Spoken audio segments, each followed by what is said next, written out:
ऐसा tear gas की व्यवस्था नहीं है, कुछ व्यवस्था आप लोग नहीं करके वाटर कैनन का खंडा, पानी उनी भी नहीं व्यवस्था है। ये वीडियो बिहार पटना की है और बिहार के लोग खुद मुंह से कह रहे हैं पुलिस वालों से कि सर टीयर गैस की सुविधा नहीं है क्या, ना आप पानी का टैंक घुमाए हैं, कुछ तो सुविधा करिए ना सर। इस तरीके से बोल रहे हैं पुलिस वालों से। और जब पानी का टैंक आता है ना मेरे भाई, तो पानी के टैंक में इस तरीके से नहा रहे हैं जैसे कि बरसात हो रही है और डांस कर रहे हैं दबा के।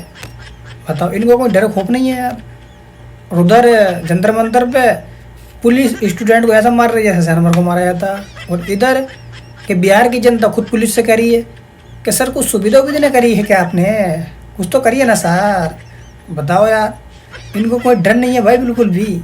हकीकत बात है भाई, एक बिहारी सौ पे भारी। आइए ना हमारा बिहार में